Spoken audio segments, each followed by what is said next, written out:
All 4x4 spares, bringing your adventure to life with expert builds. Today we're meeting Sean and his 300 series, purpose built for the ultimate lap around Australia. Hey Sean, so this build looks absolutely incredible. So do you want to tell us a bit about your plans with the 300 and why you've kitted it out like this? Next year we're doing a lap around Australia, so we wanted to build something for that remote touring style of trip, so we get to the places where no one else can get to.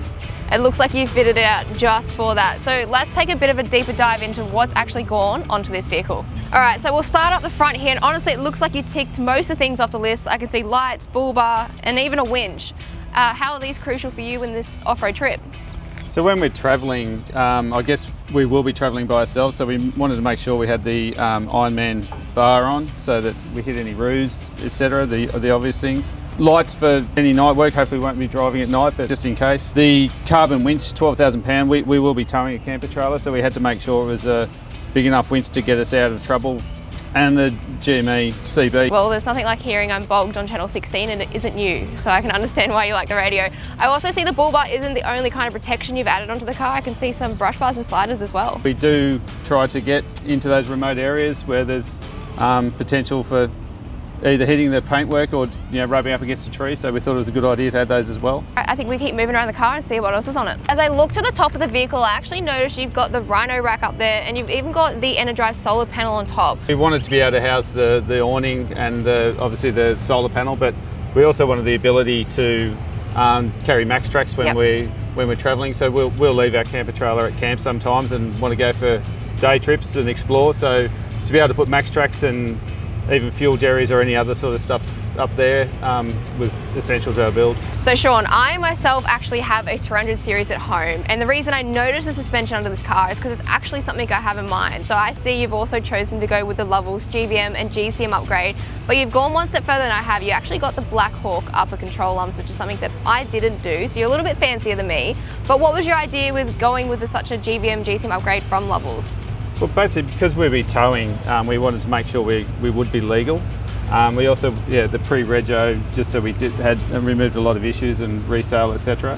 And ultimately, we might be towing something a lot heavier in the future. So it was a good idea to go the biggest GVM we could just to protect it for the future. So. Yeah, no, awesome. And like you said, that pre-rego definitely has its perks, and legalities-wise, it's definitely worth doing.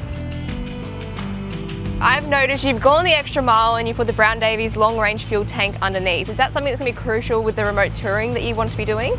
Yeah, definitely. We'll be travelling long distances in the outback, so it's very hard to find a service station sometimes and they may not be open, so I thought better have the extra fuel on board.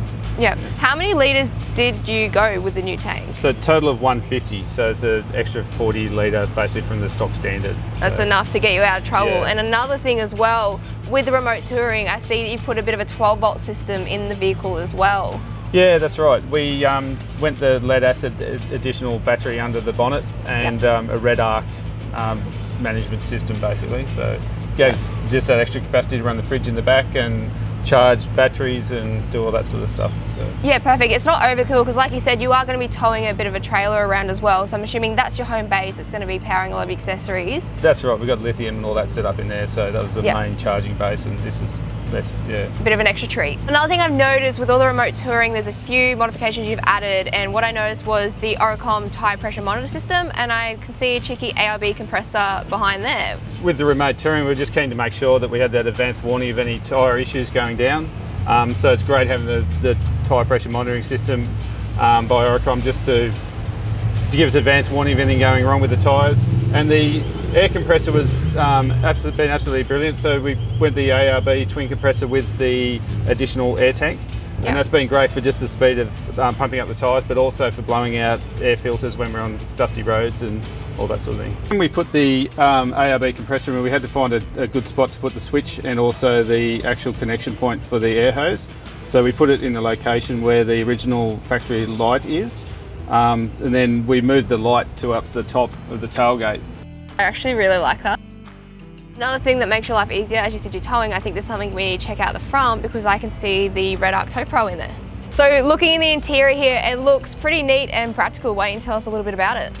Yeah, so we kept it pretty basic in here. We just got the Red Arc Tow Pro Elite for towing trailers and caravans and that sort of thing, electric brakes. We've also got the scan gauge monitor, so we can monitor tyre, engine temperatures and transmission temperatures and all that sort of thing.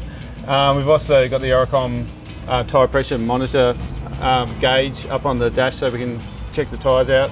And we've just done simple things like neoprene seat covers just to protect the interior a bit better. And the floor mats, just basic floor mats, just easier to keep the sand out. Simple, practical and durable. That's Yes. what you need. We also put on a second fuel filter just to guard us against the bad fuel problems that you might get in the outback. We also put in a catch can under the bonnet just to catch those exhaust gases and hopefully protect the engine for a longer period of time. Sean, you work closely with all 4x4 spares to bring this 300 build to life. What was the process like working with the team? It's absolutely brilliant. Pete and Jamie here at All 4x4 were excellent to deal with. We had a lot of questions, a lot of toing and froing, just trying to work out what was going to be best for our build, trying to interpret the legalities, trying to interpret best weights, best bang for buck, all the above, and they were really excellent to deal with and spend a lot of time going through stuff with us. Awesome. Well, thank you so much for taking the time to come and walk us around the 300 build. It's been great seeing what you guys have come up with, and I'm so excited for the lap that you guys have. I'm actually really jealous. I'm very jealous too. So Sean's 300 is ready to take on anything that Australia throws at it thanks to All 4x4 spares. If you're getting ready for your next big adventure, make sure you get in contact with the team today and make it happen.